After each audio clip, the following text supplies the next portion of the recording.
Bismillahirrahmanirrahim. Alhamdulillahirabbil alamin wa sallallahu wasallam wa baraka ala abdihi wa rasulih nabiyina Muhammad wa ala alihi wa sahbihi ajma'in. Amma ba'du. Alhamdulillah, kita bersyukur pada Allah Subhanahu wa taala pada hari ini, hari Senin 29 Dzulqa'dah 1441 Hijriah, kita kembali dimudahkan oleh Allah Subhanahu wa taala untuk masuk kelas dalam tahun ajaran baru, yaitu pelajaran akidah bagi kelas 8 SMP Intan Ilmu, Pesantren Intan Ilmu Barito Kuala, Kalimantan Selatan. Salawat dan salam semoga selalu Allah berikan kepada Nabi kita Muhammad sallallahu alaihi wa ala alihi wasallam, pada keluarga beliau, para sahabat, serta orang-orang yang mengikuti beliau sampai hari kiamat kelak. Dengan nama-nama Allah yang husna dan sifat-sifatnya yang ulia, kita berdoa, Allahumma inna nas'aluka ilman nafi'an wa rizqan tayyiban wa amalan mutaqabbala. Para santri sekalian yang semoga selalu dijaga oleh Allah Subhanahu wa taala, yang saya cintai karena Allah, pada pertemuan kali ini kita memulai bab yang baru di kelas 8 ini, yaitu bab yang ke-23. Penulis rahimahullahu taala berkata, babu ma jaa anna ba'd hadhihi al-ummah ya'budul awthan. Bab ke-23, keterangan bahwa ada di kalangan umat ini yang menyembah berhala. Ada di kalangan umat ini yang menyembah berhala. Para santri sekalian harus catat apa maksud dari bab sebagaimana yang sudah kita sebutkan atau kita lalui pada pertemuan-pertemuan sebelumnya. Yang pertama yaitu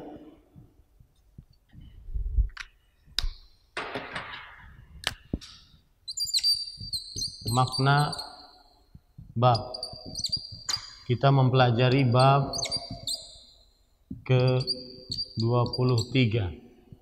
Poin pertama adalah makna bab. Apa makna bab?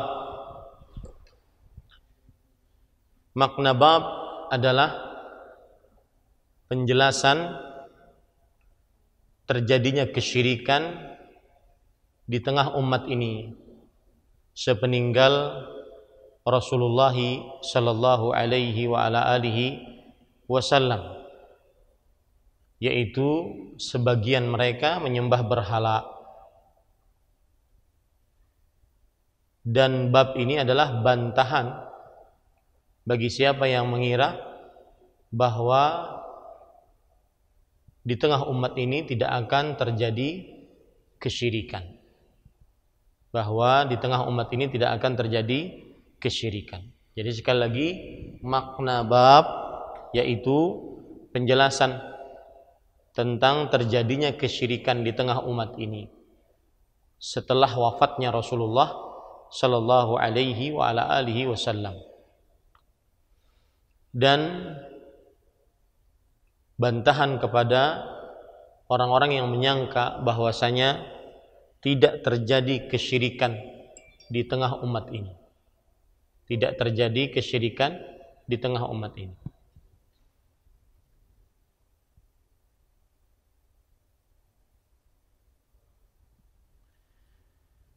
Kemudian itu yang disebut dengan makna bab.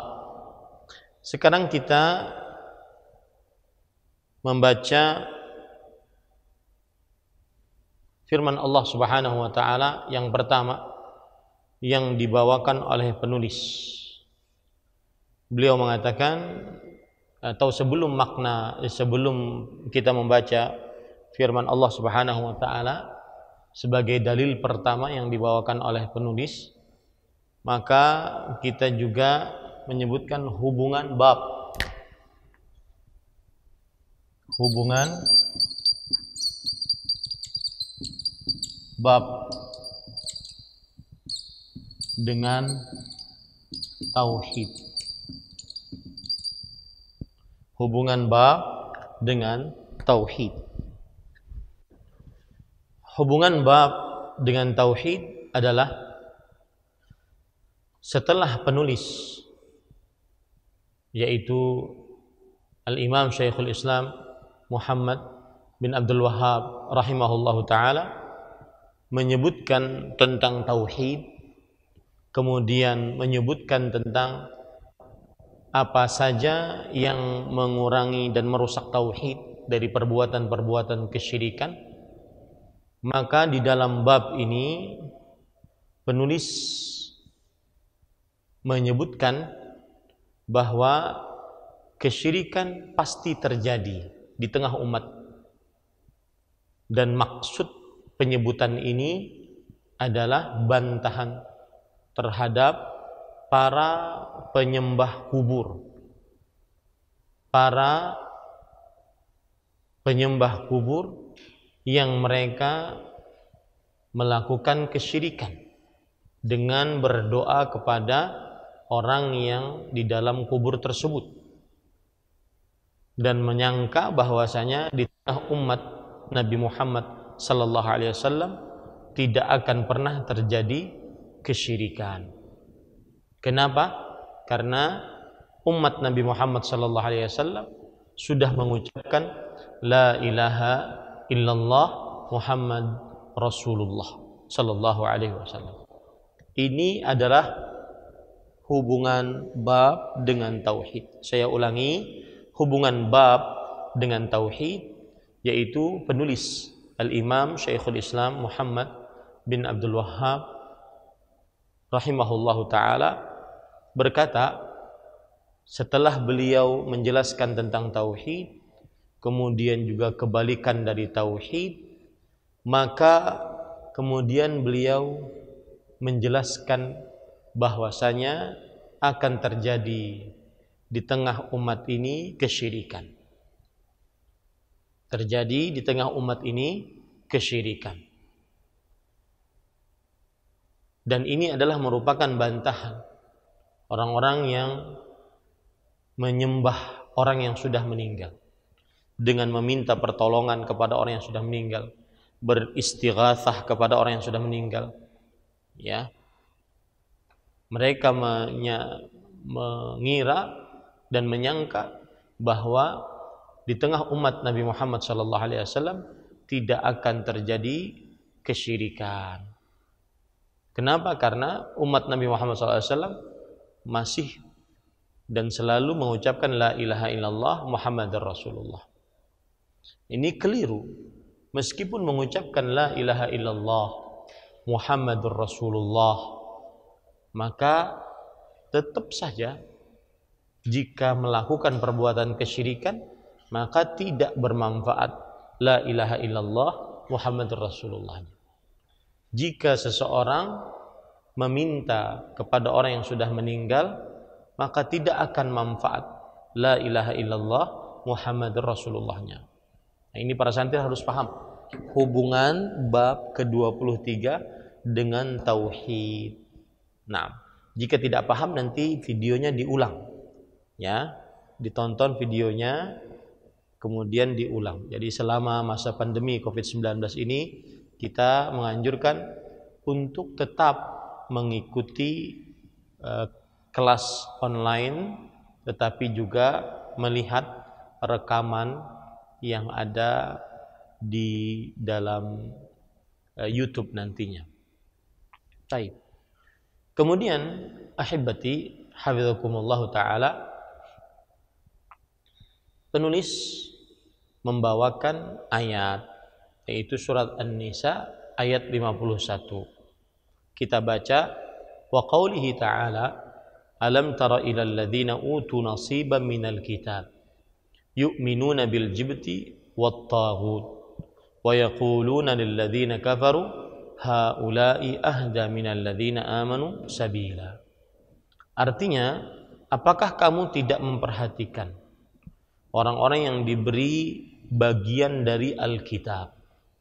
Mereka mempercayai kepada jibt dan taghut dan mengatakan kepada orang-orang kafir musyrik Mekah bahwa mereka itu lebih benar jalannya dari orang-orang yang beriman.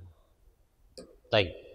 Sekarang kita membahas, setelah kita bahas tentang bab, makna bab, hubungan bab dengan tauhid, maka kita bahas dalil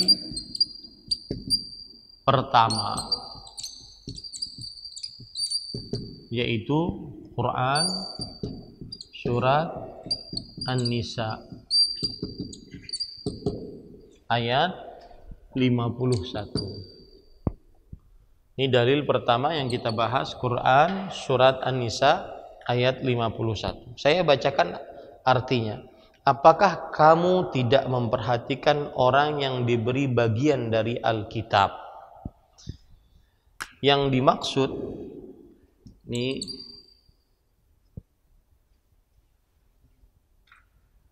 orang yang diberi bagian dari Alkitab, yang diberi bagian dari Alkitab maksudnya adalah ahli kitab. Ahli kitab yaitu kaum Yahudi dan Nasrani. Ya, itu yang dimaksud. Mereka percaya kepada jibt dan taghut. Jibt di sini artinya adalah setiap kata yang menunjukkan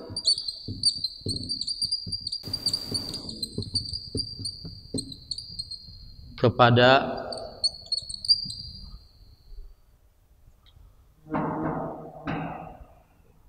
berhala atau dukun atau tukang sihir.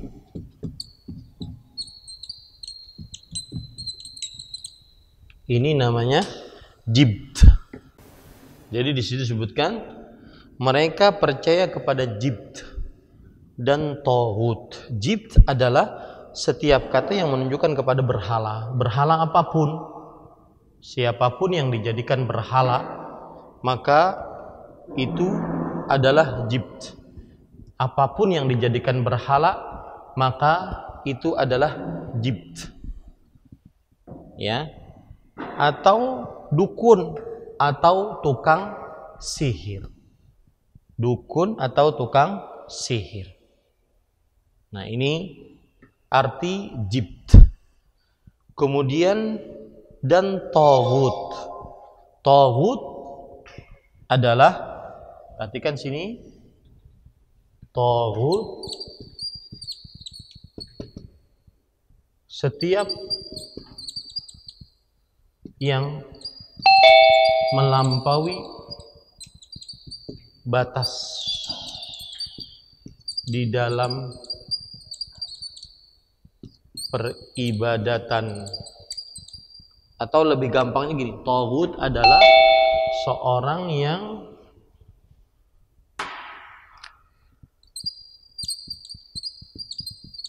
rela untuk diibadahi selain Allah. Inilah taghut. Taghut seorang yang rela untuk diibadahi selain Allah. Kemudian dan mereka mengatakan kepada orang-orang kafir, yaitu orang-orang musyrik Mekah, bahwa mereka itu lebih benar jalannya dari orang-orang yang beriman. Nah, ini makna ayat. Jadi saya ulangi, para santri sekalian, perhatikan baik-baik makna bab. Makna bab, ya. Makna bab adalah penjelasan bahwa akan terjadi di tengah umat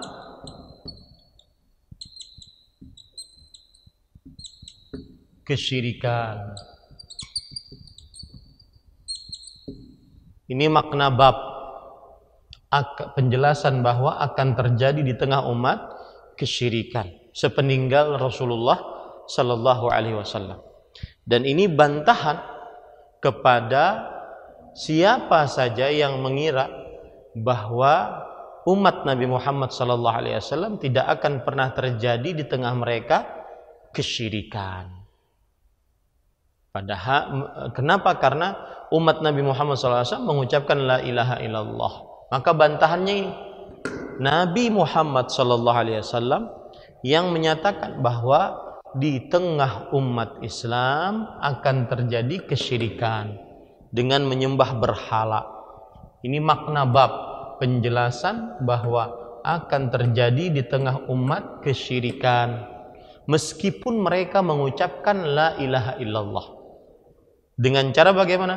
Mereka menyembah orang-orang yang sudah mati, berdoa kepada orang-orang yang sudah mati. Nah, ini makna bab. Kemudian hubungan bab dengan tauhid. Hubungan bab dengan tauhid adalah, yaitu penulis setelah menjelaskan pada bab-bab sebelumnya, dari bab 1 sampai bab ke-22 tentang tauhid, kemudian kebalikan dari tauhid yaitu kesyirikan, maka penulis menyebutkan bahwa akan terjadi di tengah umat Islam kesyirikan. Jadi hubungan babnya adalah bahwa hubungan bab dengan tauhid akan terjadi di tengah umat Islam kesyirikan, dan ini bantahan kepada orang yang mengira bahwa di tengah umat tidak akan terjadi kesyirikan.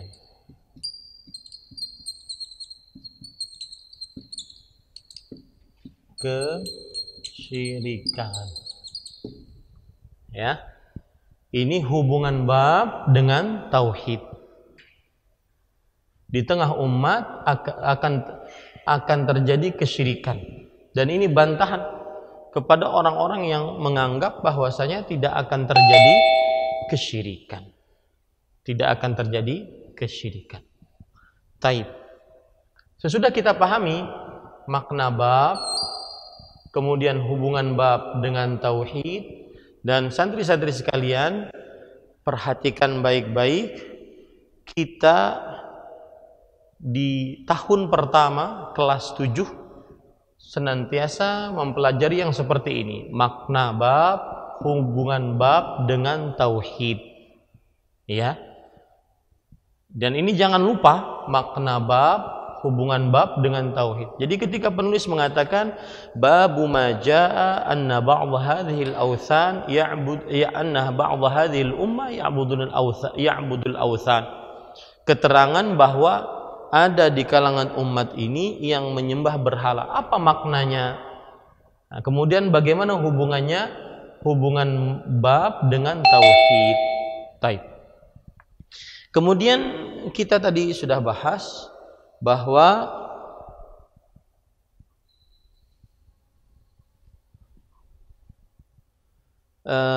dalil yang pertama.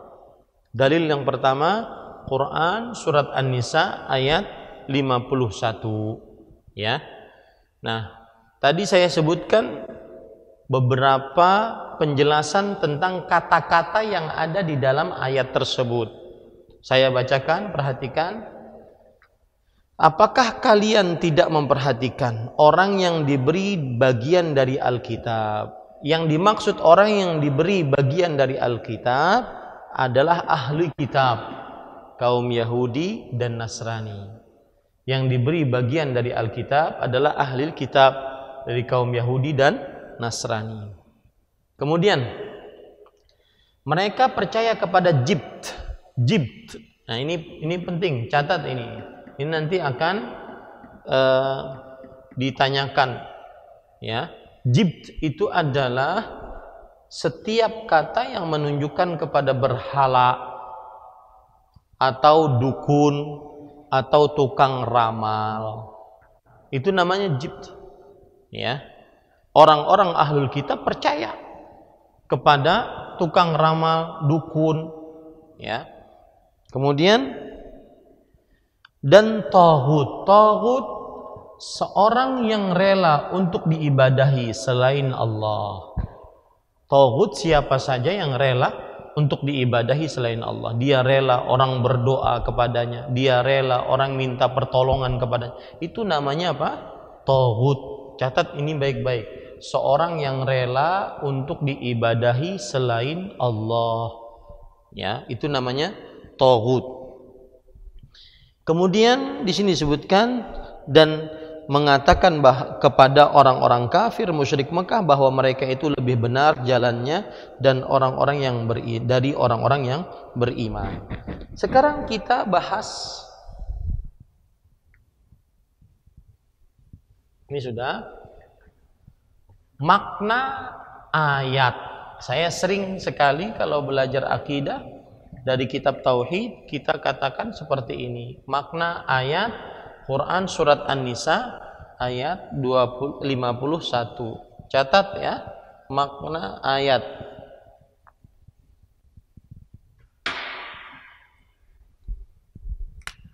Makna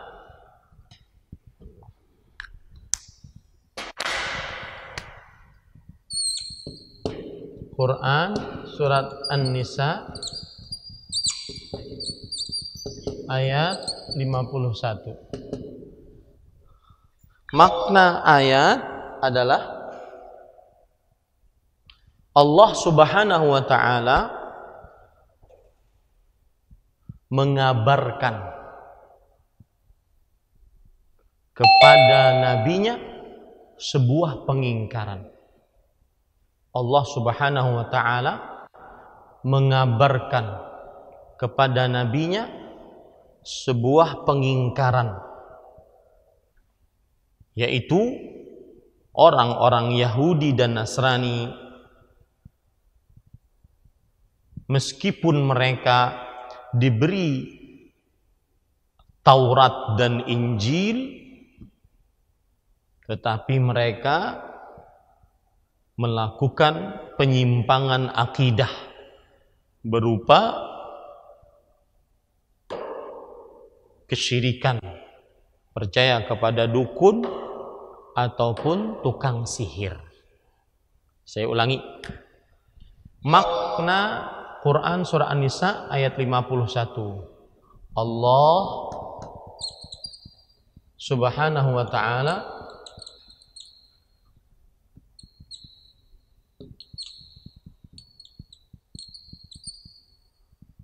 mengingkari kaum Yahudi dan Nasrani yang meskipun diberikan kitab, meskipun diberi Alkitab, yaitu Taurat dan Injil,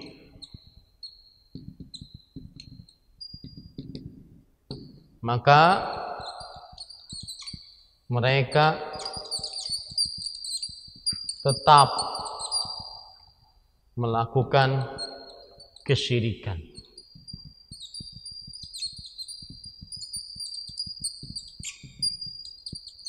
Dengan percaya kepada dukun dan tukang sihir.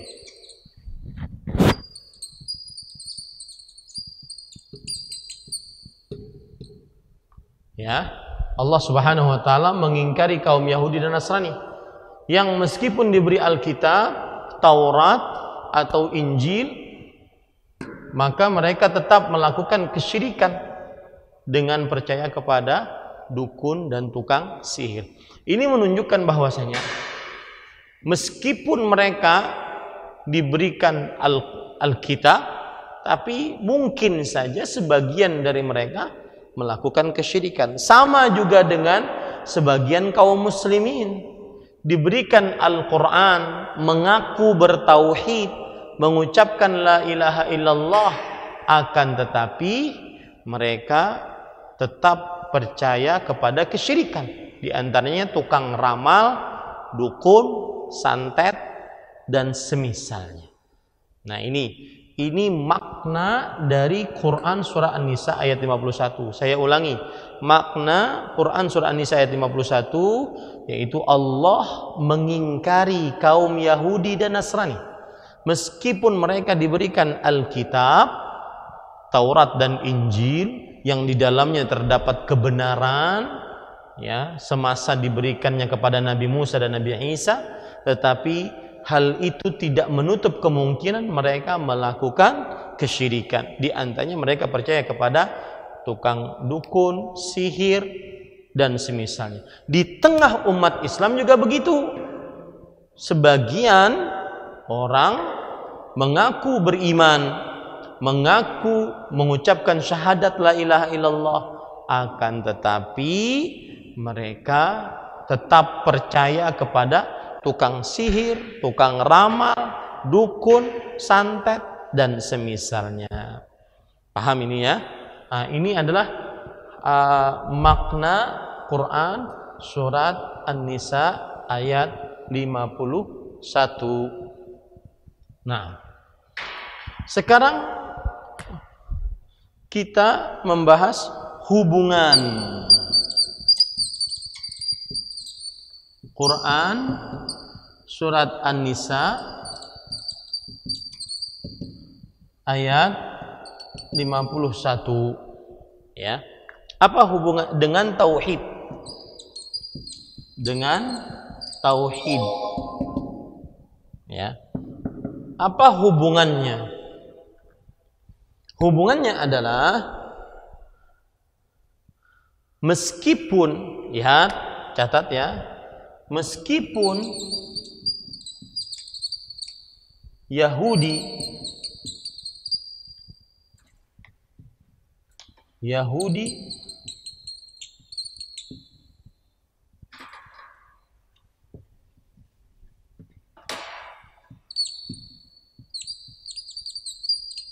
dan Nasrani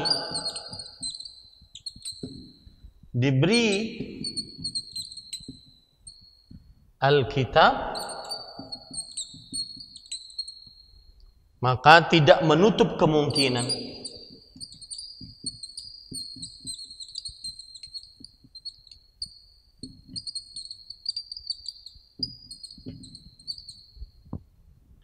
mereka melakukan kesyirikan. Begitu pula umat Islam, meskipun mereka mengaku bertauhid, mereka tidak menutup kemungkinan melakukan kesyirikan.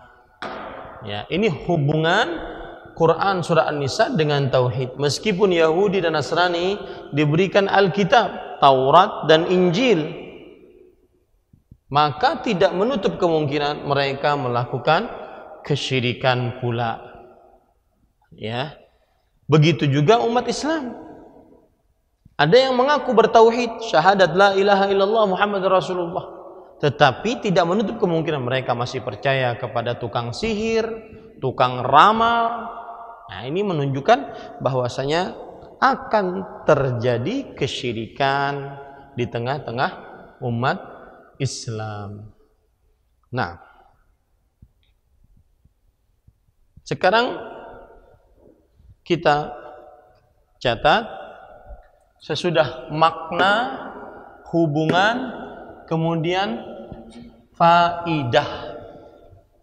Ya, faidah Quran surat An-Nisa ayat 51.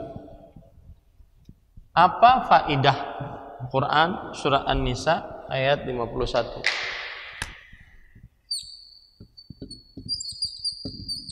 Faidah Quran surat An-Nisa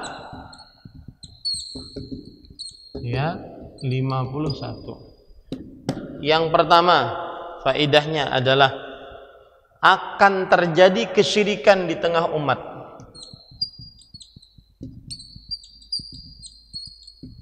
Kesyirikan di tengah umat.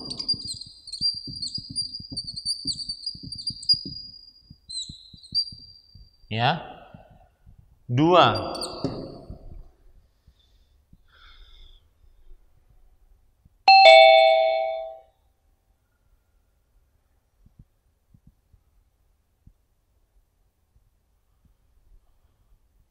wajib kufur terhadap al-jibt dan taghut. Wajib kita tidak boleh percaya kepada jibt dan taghut. Ya, al-jibt sudah saya jelaskan tadi apa makna al-jibt. Kemudian yang ketiga,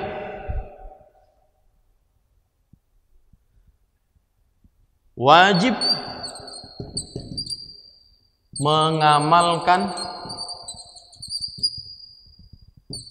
mengamalkan ilmu. Karena kaum Yahudi dan Nasrani mereka mengetahui tentang tauhid, tetapi mereka tidak mau mengamalkannya. Kaum Yahudi dan Nasrani mereka mengetahui tentang tauhid, tapi mereka tidak mau mengamalkannya.